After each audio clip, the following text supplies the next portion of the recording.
Well, it seems like Mother Nature has had enough of abuse from mankind. The impact of climate change has never been more apparent. Homes have been flooded while others washed away. Infrastructure and roads have been severely damaged while some families continue searching for their loved ones who were swept away during the recent floods. eNCA's reporters Manqoba, Mchunu, Nqobile, Madlala and Ayesha Ismail have been following these developments during most of this morning. Let's get the latest now from Manqoba, who's in Soweto in Project Land this afternoon. Manqoba, let's start with you there. How bad has the damage been? What have you seen in and around Johannesburg, particularly in Soweto? Well, but then severe damages that we've seen in and around Johannesburg. Of course, not only homes have been affected, but also infrastructure has been affected. We went earlier on to the Hendrik Potgieter Road in Roodepoort, where the MEC of Transport had been visiting that particular site just to see, Braden, and assess the damage that was caused there. You recall, Braden, that that's the section of the road that caved in and collapsed due to the flooding. Two of those lanes have since collapsed. And but then at this particular point, that road remained closed. It's not the only road, though, in Johannesburg that has been affected. There are quite a number of them in and around Roodepoort, also in Soweto, roads that have been closed simply because some of them have been damaged or some of them have developed a sinkhole. So that just gives you a sense of the infrastructure damage that have been caused. We know, of course, that electricity was also affected, infrastructure was also destroyed, and those damages, but then could go into millions of rands. But mop-up operations are continuing. We know there are people that have been displaced, over 300 of them that had to be moved from their homes because of this, but others are still trying to pick up the pieces. But then, in fact, I'm at one of the homesteads here in Protea North where residents are still trying to pick up the pieces. But of course, they were concerned earlier on today, but then due to the fact that, again, we saw those downpours here in Johannesburg. I want to bring in Amu just to give us a sense of how they are feeling right now. Amu, thank you for your time. Let's just start. I can see that the sofas are still outside. I can see that many things here in the house are still, not in their places because of what happened here. How bad was the situation? Ash, the situation was very, very bad. A lot of things have been damaged. As you can see, the sofas are still outside, the madarasa are still outside, like everything. As you can see, the window there that is broken due to this flooding. And then we have suffered a lot of things. The grocery, everything, like everything, it's gone. It was very, very bad. So we are still trying to clean up, but we don't know. Okay, so I see that the rain clouds are back. Are you concerned? Yes, I am very concerned. We are worried. We are scared, as I can say, because when it starts to rain, we feel like it's going to flood again. And our kids are very scared. When it starts raining, they will just shout like, "Mama, let's go out of here," because we don't know what's going to happen next. Yeah. And you were telling me a bit earlier on that you don't even sleep at night. Yes, we don't sleep at night actually, because you can see since Friday it was raining, and then when the lights goes off, we have to switch on our cell phone light to keep it on the whole night, and then to watch out what's going on, because you can't sleep when it's raining after what we have witnessed. We have to stay awake.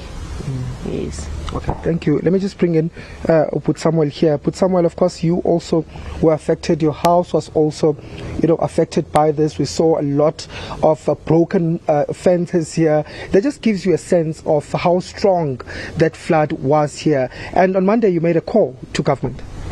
Yes, they did come. We are glad that finally they did listen, because it's been over 10 years we've been having this problem.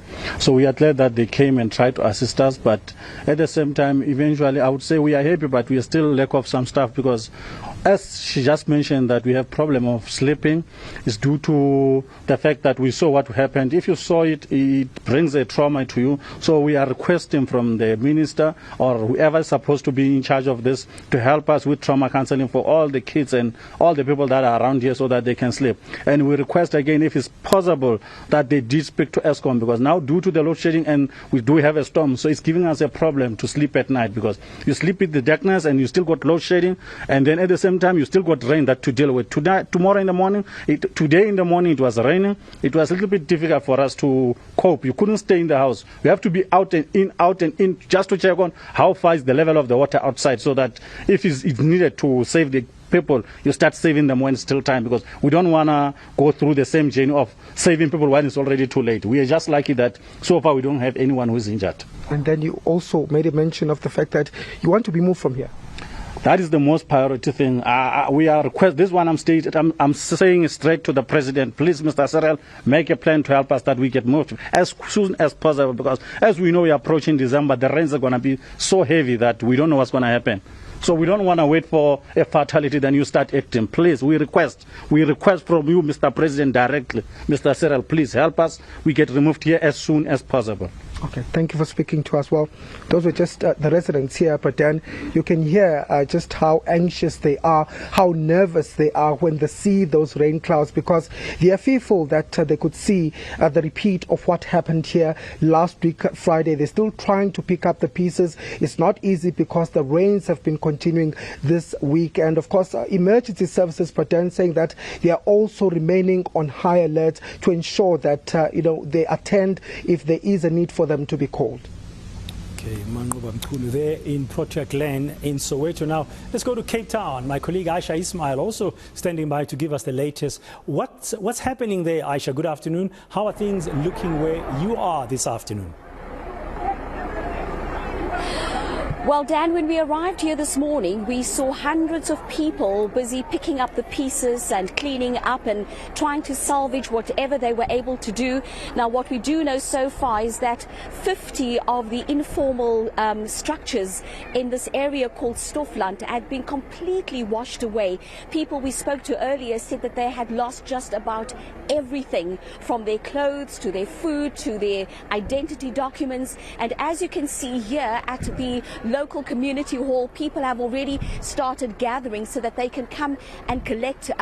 Some of them are coming for drinking water, because at the moment there is no drinking water here. They're also coming for toiletries. Some of them are coming for food, and all these supplies are being handed out to them by the Gift of the Givers. Of course, we know that the Gift of the Givers always coming to rescue people and coming to the attention of those who need the help most.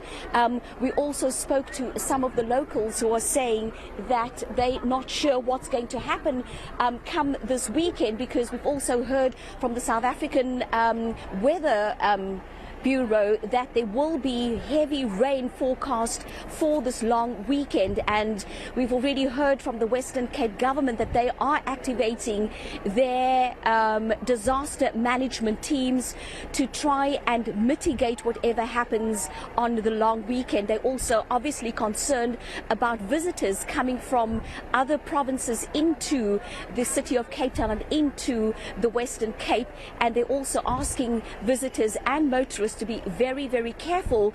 And coupled with that, of course, Dan, is the continued load shedding that we are experiencing. So bad weather, load shedding, and also a long weekend that we're going to be having this weekend. But let's listen to what Ali Sablé from the Gift of the Givers had to say to us early today. 50 structures has got completely washed away down the river, down the stream. 120 structures has been damaged. Close to 1,500 people requires urgent assistance. We've been on the ground since yesterday, providing hot meals to the people. The major challenge now, the municipality asks us, is for clean drinking water, because the infrastructure damage took out their waterworks as well. So there's no clean drinking water in the town. We assisted the family with blankets, mattresses, hot meals, and we'll be here for the next few days to provide them further assistance as well. The Deputy Mayor just called me earlier as well. He said they're expecting more rain on Friday and Saturday, and many of the drains is already blocked. As you see, as we were driving here, you could see that some of the infrastructure pipes lying on the side, the drains are blocked, And if another rainfall comes through, it's going to be another major disaster. But we on standby. The municipality is having a meeting as we are speaking to see which other is there any they can make any other accommodation available if that occurs. Well, next let's go to eThekwini after the mother city there with Ayesha Ismail. Nqobile Madlala joining us now from Durban. Good afternoon, Nqobile. You've spoken to some people who've been affected by what's been happening weather-wise. What are they telling you?